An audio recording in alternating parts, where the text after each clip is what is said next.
Hello guys, welcome back to my YouTube channel JKSP English master class. Guys, इस video में मैंने mock test लाया जो finance accounts assistant के aspirants हैं उनके लिए। ये जो मॉक टेस्ट है ये बिल्कुल जो JKSP का लेटेस्ट पैटर्न है, स्टेटमेंट बेस्ड क्वेश्चंस, बिल्कुल इसमें वही पैटर्न फॉलो हुआ है। आप इस वीडियो को लास्ट तक देखिए, वीडियो को लाइक कीजिए, मेरे चैनल को सब्सक्राइब कीजिए, ठीक है। I hope that this mock test will give you some benefit, it will give you some idea English में जो क्वेश्चंस आते हैं, ठीक है। चलिए स्टार्ट करते हैं इस मॉक टेस्ट को। Question number 1, choose the correctly punctuated sentence. चलिए बताइए इसमें सही पंक्चुएशन किस सेंटेंस में यूज़ हुई है। तो बताइए, the committee finally submitted its report. तो हमें यहाँ पे इट्स यूज़ करना है। क्या यूज़ करना है? इट्स। आपको पता है जो इट्स है ना, ये पॉजेसिव प्रोनाउन है, पॉजेसिव प्रोनाउन है। तो हमें पता है पॉजेसिव प्रोनाउन के साथ हम एब्स्ट्रैक्ट यूज़ नहीं करते हैं। जो इट्स होता है, इट्स के साथ एब्स्ट्रैक्ट यूज़ नहीं होता है। तो पहला ऑप्शन तो गलत हो गया। दूसरा ऑप्शन ये है इट इज़। तो यहाँ पे इट इज़ की बात नहीं हो रही है, ठीक है। वो शॉर्ट फॉर्म है इट इज़ का। इट ये जो है ना, ये शॉर्ट फॉर्म है इट इज़ का, तो ये भी गलत है। तीसरा ऑप्शन और चौथा ऑप्शन ये दोनों तो सही है, लेकिन लास्ट वाला ऑप्शन है उसमें रिपोर्ट के बाद हमने कॉमा यूज़ किया है। आप देखोगे यहाँ पे आफ्टर यूज़ हुआ है, तो आफ्टर क्या है? कंजक्शन है। तो कंजक्शन हम किस लिए यूज़ करते हैं? कनेक्ट करने के लिए। तो यहाँ पे कॉमा की ज़रूरत नहीं है, तो ये भी क्या हो जाएगा? गलत हो जाएगा। तो ऑप्शन नंबर सी इसका सही ऑप्शन है, ठीक है। चलिए question number 2, choose a word that is closest synonym of ephemeral. बताइए एफेमेरल का क्या सिनोनिम आएगा? जो एफेमेरल है इसका मतलब होता है टेम्पररी। क्या होता है? टेम्पररी, और we can say short lived, ठीक है। तो इसका जो सही ऑप्शन है that is fleeting. Select the correctly transform passive voice. Active voice में ये सेंटेंस है, आपको इसको पैसिव वॉइस में चेंज करना है। आप देखिए, चेंज करने से पहले आप देखिए कौन सा सेंटेंस यूज़ हुआ है यहाँ पे, कौन सा टेंस यूज़ हुआ है। ये है फ्यूचर सिंपल। क्या है? Future simple. और फ्यूचर सिंपल को जब हम पैसिव वॉइस में यूज़ करते हैं तो हम क्या यूज़ करते हैं? Will be plus 3v। अब देखिए विल बी कहाँ पे है? यहाँ पे इज़ बीइंग तो नहीं आएगा, वॉज भी नहीं आएगा, हैव बीन, विल हैव भी नहीं आएगा, तो विल बी यहाँ पे है। The proposal will be reviewed by the manager, तो ये इसका सही आंसर है। चलिए जी, question number 4, what is the meaning of the idiom to be at 6 and 7? बताइए इस इडियम का मतलब क्या है?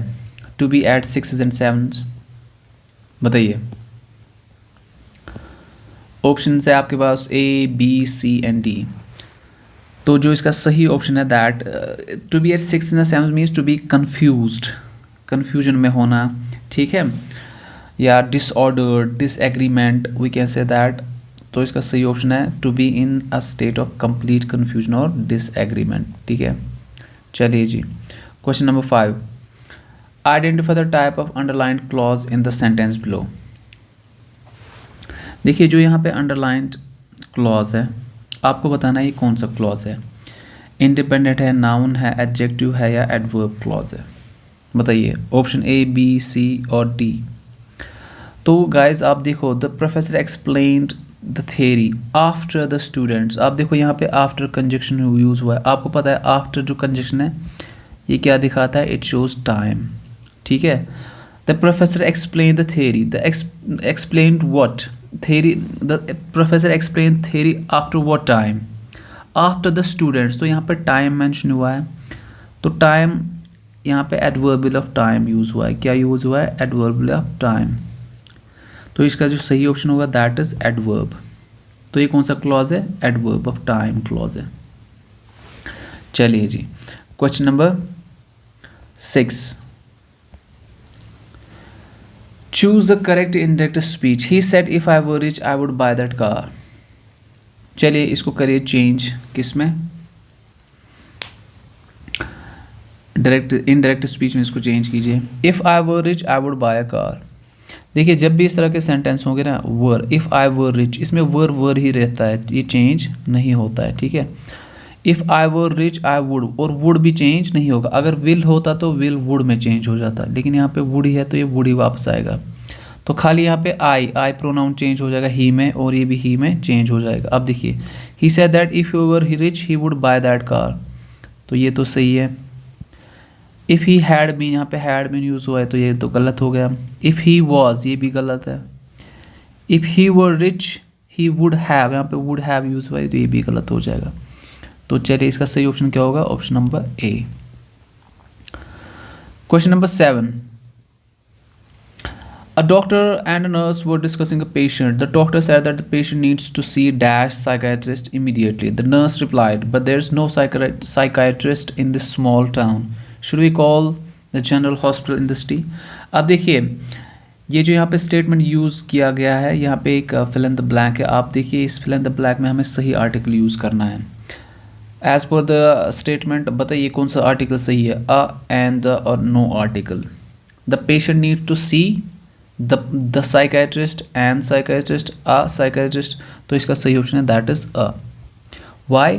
बिकॉज तो अभी यहाँ पे कोई स्पेसिफिक साइकेट्रिस्ट नहीं है, तो जनरली हम किसी एक कोई भी साइकेट्रिस्ट उसी की बात कर रहे हैं, तो ये कॉमन है। यहाँ पे क्या है, कॉमन नाउन है। तो कॉमन नाउन के साथ हमेशा हम यूज़ क्या करते हैं, इंडेफिनिट आर्टिकल, और कौन सा, अ।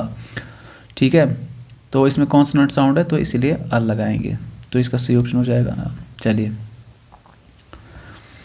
Which of the following sentences is correct in terms of subject verb agreement?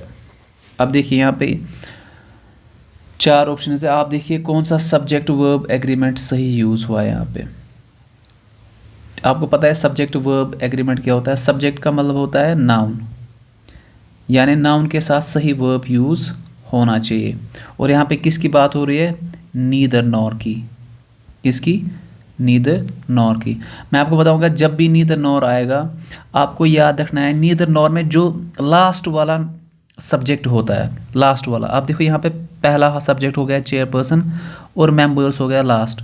इसी तरह से सब में देखना है, ये है पहला, ये लास्ट, ये है पहला, ये लास्ट, पहला लास्ट। हमें देखना होता है जो लास्ट वाला सब्जेक्ट है, अगर वो सिंगुलर है तो उसके साथ सिंगुलर वर्ब यूज़ होगा, अगर वो प्लूरल है तो उसके साथ प्लूरल होगा। अब देखिए यहाँ पे मेंबर्स है तो ये प्लूरल है ना, तो यहाँ पे हैव आना चाहिए, तो ये तो गलत हो गया। यहाँ पे मेंबर्स तो यहाँ पे हैव, फिलहाल इसको रखेंगे ऐसे। यहाँ पे चेयरपर्सन सिंगुलर तो इसके साथ हैव, तो ये तो गलत हो गया। चेयरपर्सन इज़, तो ये इज़ की बात यहाँ पे हो ही नहीं रही, यहाँ पे हैव और हैज़ की बात हो रही है, तो ये भी गलत हो जाएगा।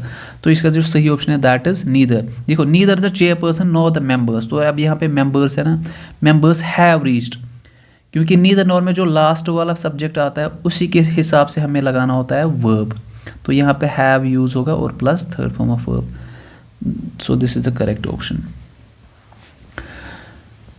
विच of the following sentence is grammatically correct? आप देखिए इसमें बताइए कौन सा ग्रामेटिकली करेक्ट है। Option number A, B, C और D. My brother is taller than me but I am faster than him. बताइए, चलिए बताइए, याद रखिए जब भी दैन यूज़ होगा, दैन जब हम फॉर्मल इंग्लिश में यूज़ करते हैं, किस में, फॉर्मल इंग्लिश, या we can say standard English में जब इसको यूज़ किया जाता है, किस में, फॉर्मल इंग्लिश या स्टैंडर्ड इंग्लिश में, तो इसको एज अ कंजक्शन यूज़ किया जाता है। क्या यूज़ किया जाता है, एज अ कंजक्शन।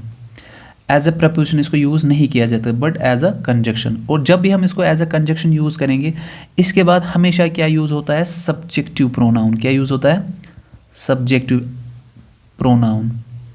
मैंने आपको पढ़ाया है सब्जेक्टिव प्रोनाउन, अगर आप मेरे वीडियोस देखोगे प्रोनाउंस को you will understand subjective, objective और पॉजेसिव क्या होता है। सब्जेक्टिव प्रोनाउन इसमें यूज़ होता है, ठीक है। अब देखिए ये तो ऑब्जेक्टिव है, ये तो नहीं आएगा, तो ये गलत हो गया। अब दूसरा देखिए, my brother is taller than I but I am faster than him. ये तो यहाँ पे सब्जेक्टिव है लेकिन ये ऑब्जेक्टिव है, तो ये भी गलत हो गया। देन मी, ये भी है ऑब्जेक्टिव, तो ये भी गलत हो जाएगा। अब देखिए the my brother is taller than I, ये सब्जेक्टिव है, but I am faster than he, और ये भी क्या है, सब्जेक्टिव है, तो ये दोनों ठीक है, तो इसका सही ऑप्शन होगा ऑप्शन नंबर डी। चलिए question number 10, which of the following is the most logical model conclusion based solely on the given statement.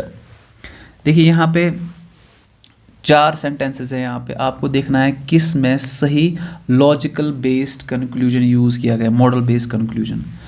आपको पता है जब भी हम लॉजिक की बात करते हैं तो कौन सा मॉडल यूज़ किया जाता है, उस टाइम पे लॉजिकल बेस्ड कंक्लूजन पे कौन सा मॉडल यूज़ किया जाता है। आई होप आपको ये पता होगा। This one is for you. ठीक है, आप इसको ट्राई कीजिए और कमेंट बॉक्स में इसका सही आंसर बताइए। तो guys, thank you so much for watching this video.